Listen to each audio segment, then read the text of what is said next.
kid. I need school supplies. And I need victuals for my critters. And I need victuals for you critters. I reckon I might as well draw out enough money to last us a month or two. Reckon $10 will do it. Yeah, I never could sleep a wink with all that money in the house. I told you not to drive with that hangover.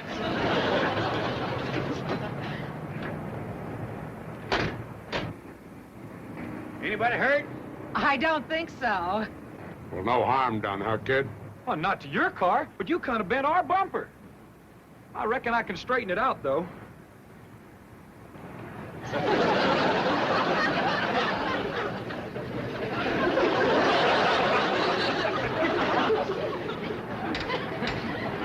Attaboy. You going in the bank, old-timer? Yes, sir. I was planning to. Well, come with me. They know me here. Maybe I can do you some good. I hope you'll forgive my stupid husband. Had a bad day yesterday with the nags, and he got stoned last night. So now he's got to borrow some money to pay off his bookie. What's a bookie? A little rat called Sam the Collector. Oh, Jim could only stay away from the horses. Your husband likes horses, does he? Loves them, especially losers. Dad says a man who likes animals can't be all bad. Here comes Uncle Jed, Granny. Well, let's be on our way. Bye, ma'am. Glad there was no harm done. So am I.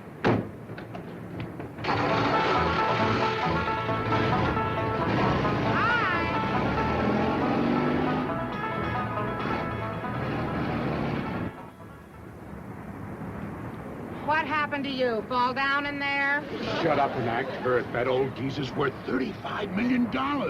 What? Faint. We'll sue him for a bundle.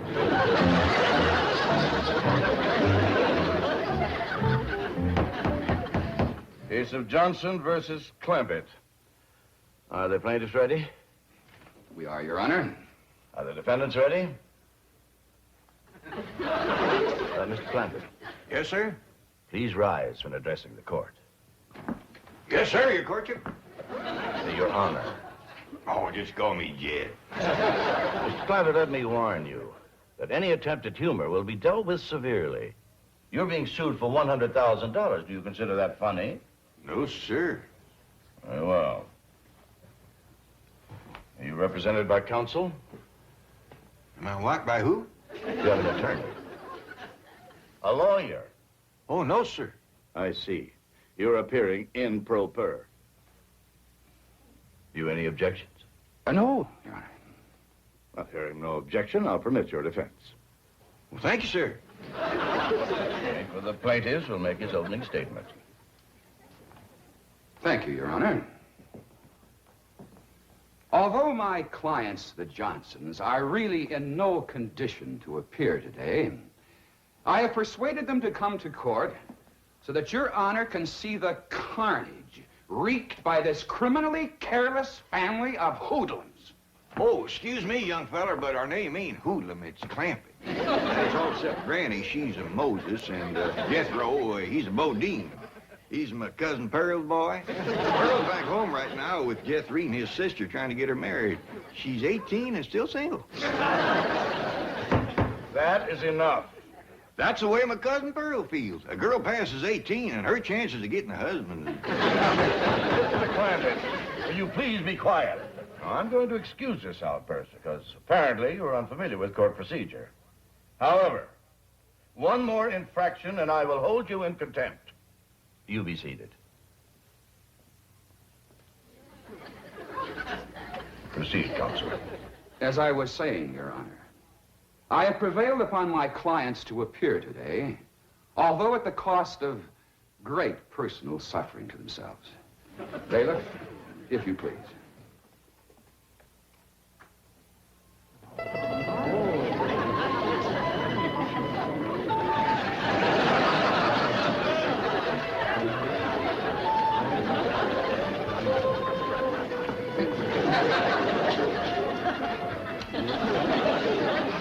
Is them the people that run into us? It sure is. What you reckon happened to them? Something terrible by the looks of them. Let's go see, can we comfort them? Your Honor, protect my clients from these ruffians. Man, you got a terrible memory for names. We's Clampetts, except for Granny and Jethro. Mr. Clampett, I declare you in contempt of this court. And I'm going to give you a fine of $100. Well, thank you, but I didn't do nothing to earn no $100. The fine of $100 is suspended. Now, please, take your seats.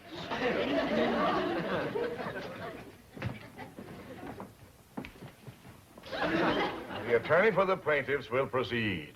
Your Honor, the maimed and broken bodies of my clients speak more eloquently than any words of mine in condemning the criminal actions of this lawless family. What'd he call us that time?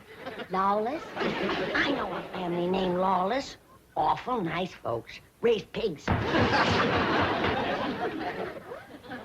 You will prove, Your Honor, that on the day and date set forth in the complaint, said defendants did willfully and maliciously crash into the plaintiff's car, inflicting upon the bodies of the plaintiffs numerous and grievous injuries, for which we ask the court to award damages in the amount of $100,000 to said plaintiffs. He can't even remember the Johnsons. He keeps calling them the plaintiffs. There are two ways about it. When it comes to recollecting names, that young feller's pitiful. I want you to tell the court in your own words exactly what happened. Well, Mrs. Johnson and I had just driven up to the bank where I hoped to borrow some money for my favorite charity, the Horse Lovers of America. And although we've been married for 20 years, Mrs. Johnson and I are still very affectionate. Proceed with your testimony, Mr. Johnson. Well, being affectionate as we are, we sat in the car for a few moments to speak of our love. I love you, Jim Johnson. I love you, Mabel. What other man would borrow the money to help those poor old horses on their way to the glue factory? I do what my heart tells me. Mabel! What is it, Angel? There's an old truck careening down the street out of control. Oh, Jim! Is any straight for us? Well, have no fear. I'll protect you, darling. And that's the last I remember, Your Honor. Those monsters crashing into us in an alcoholic stupor. Fine, please. Court is recessed for 10 minutes. Who you reckon smacked into them people like that? I don't know, but they was driving something called a stupor. What do we drive, Jethro? I ain't sure, but I think it's called a Stutz. Glad we wasn't there. We could have helped them. Excuse me, mister. How do you get to the playground? Playground? Oh, yes, sir. He just called recess. Your Honor, please, sir, Mr. Judge. Yes, Mr. Clampett? Do you wish to question Mrs. Johnson? Oh, no, sir. That poor woman's been through trouble enough. I just want to say that me and my family here is right good at tracking and trailing and hunting. And we'd be right pleasured if you'd let us go out and hunt down them rascals that was so mean to the Johnsons. Mr. Clampett, do you expect the court to take those remarks seriously? Well, I reckon I did brag a little too strong on us, but if we can't catch him, we got a hound dog named Old Duke. He can follow our trail a month old. That's a fact, he can. Why, you just give old Duke the scent, he can get after it. Is it possible that you people don't realize that you are the accused? What do you mean? You are the folks who caused these injuries to the Johnsons. Us? Who says so? They do. That's a dad-blame lie. We wasn't even fighting. Bailiff, restrain these people. What do you mean? We're straight. No, you want to fight.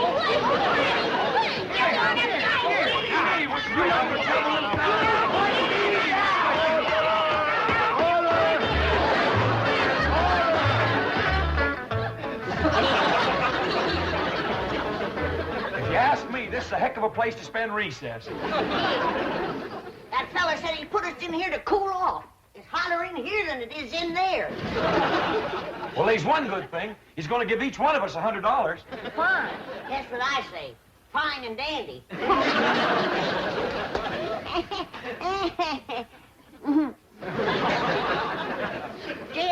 You look like you're counting hairs on a hog's back. What you studying on? I'm studying on this whole situation, Granny. Why would the Johnsons haul off and say we'd done something that we didn't? Well, maybe they stepping to get the money. Maybe they's text. I agree with Ellie. Way I got it figured, that accident they had knocked their memories loose. I coulda. The way they's bandaged up, they must have took some awful hard knocks. Granny, supposing you make some poultices for the Johnsons, then that'll draw the hurt out of their heads and they'll be able to remember what smashed into them. I'll do it, kid. And I'll whop up a great big dose of retchweed tonic. There ain't nothing like retchweed to get you thinking straight. All right, folks. Judge adjourned court till after lunch. And then he wants you all back in that courtroom on your very best behavior.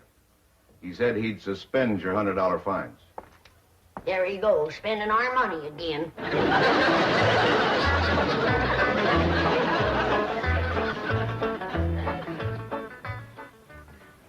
I'm going to ask the court for a judgment by default. Those hillbillies aren't coming back. They've probably left town. Hope we didn't keep you folks waiting. We hurried the best we could. Didn't even stop to eat. For a piece over at our place. Clearly got a lot of fixing to do. And you're gonna feel a heap different when I get done with you. How dare you threaten my clients? Quieten down, little man. Ain't nobody threatening nobody. They're back, Your Honor. All rise.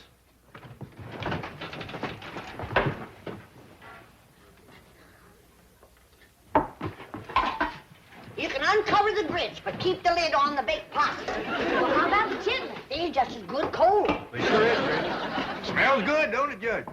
We'd be right pleasure to have you join us. Everybody, we got plenty. Thank you. That is very nice of you. Oh, not at all.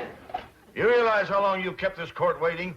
Yeah, I'm sorry about that, Judge, but we done the best we could. Granny was working like a whirlwind, baking possum, cooking grits, making tonic, and fixing poultices. I am not interested in what Granny has been doing. I wouldn't rile her up if I was you, Judge. Not on an empty stomach. Granny gets right ornery when she ain't eat all day. I am also not interested in her dietary idiosyncrasies. Bailiff, remove that food from this courtroom. Hold on. We's hungry. That's your own fault for being late. I wouldn't say too much about being late if I was you. This is the second time today you've come in here in your nightgown.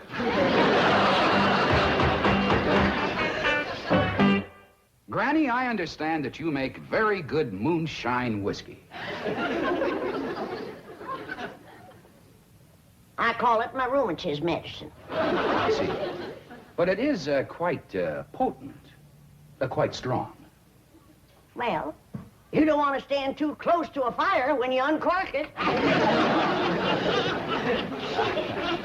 Yes, well, now then, Granny, do you sometimes carry a jug of this rheumatism medicine around with you? Take it on trips, say? Only when I get my twinges.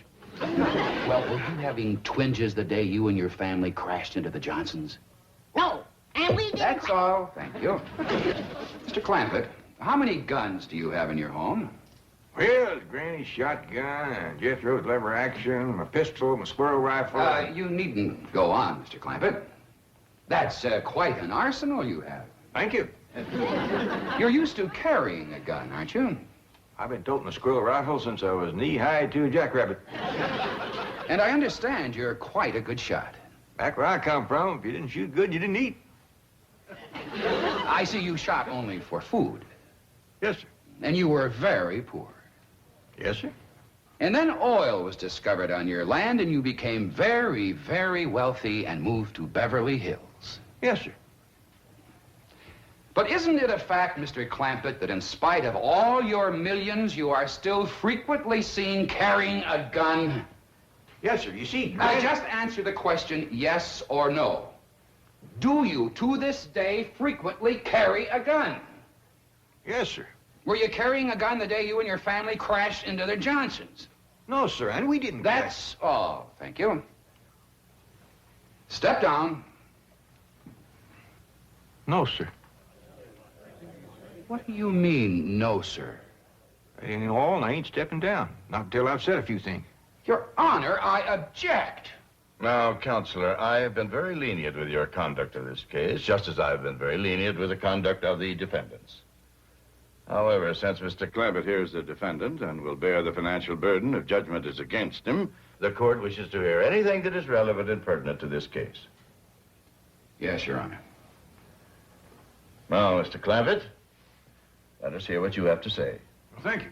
Well, to begin with, there ain't nobody told the real story about what happened the day the Johnsons backed into us. I object, Your Honor. There has not been one shred of evidence or testimony supporting the allegation that my clients backed into the defendants. That is very true, Counselor. Perhaps now we might have it. In the meantime, you be seated. Yes, Your Honor. Now, you may proceed, Mr. Clampett, realizing, of course, that you're still under oath to tell the truth. Well, Your Honor, I learned how to tell the truth so long ago, I reckon it's become a habit. And what with making a promise on the good book, I'm going to be extra careful. Proceed. Well, me and my family drove down to the bank.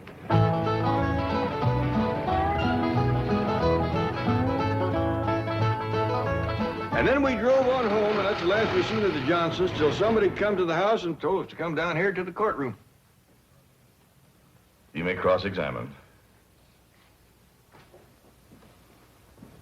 Well, that's quite a story you told, Mr. Clampett. Very simple and very sweet. Just the truth, like I promised. You're innocent of all these charges against you, aren't you? You've nothing to hide. That's right. Then why, Mr. Clampett, did you not answer the summons and complaint served upon you by the county marshal? Summons and complaint? That is right, complaint.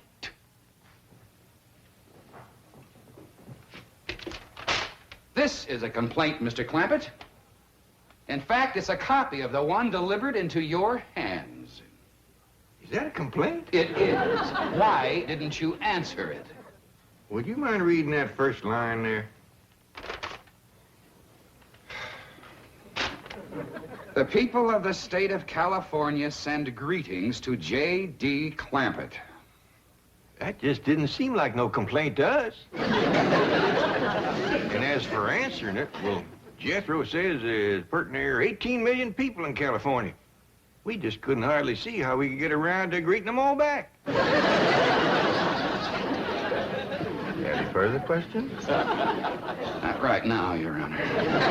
Court will recess for 30 minutes, after which we'll hear final argument.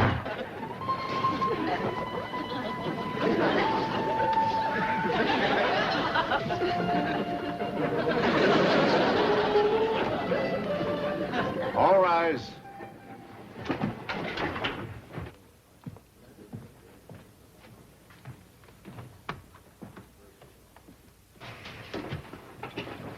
Counsel for the plaintiffs ready for his final summation? Yes, Your Honor. Your Honor, sir, Mr. Judge, could I say something that might save us all a lot of time? You any objections? No, Your Honor. Proceed, Mr. Clampett. Well, sir, if it's all right with you, I'd like to go ahead and give that $100,000 to the Johnsons. Do you admit the claims made by the Johnsons? Well, no, sir, it don't. But he deserves the money, and I can afford to give it to him more if he needs it. Would you mind telling the court why you think he deserves it? Well, Your Honor, I got a daughter here, Ellie Mae, and I reckon she means more to me than just about anything in the world. And during the recess, when I seen Mr. Johnson with his daughter and seen how much he loved her, just like I do Ellie Mae, well, it kind of tore at my heart. What daughter? Shut up. There he was in his wheelchair in that little room across the hall, and in walked this beautiful girl with the long red hair, and I knowed right away she was his daughter because she walked up to him and she says, "How's it going, Daddy?" Judge, Your Honor, with no nurse to help him, that brave man got to his feet and stood there straight and tall so she wouldn't see he was suffering. And he hugged her and he kissed her, and right then is where I found out she was a heap like my daughter, fond of critters. Because he said, "Marcia, darling, when I get this 100,000, I'm going to take you to Mexico and we're going to watch the ponies run." You've taken up with that. These developments surprised me as they did you. I asked to be relieved from the case at once. Request granted. This court finds for the defendant. Bailiff, bring those plaintiffs back into this court immediately. They're to be held for perjury.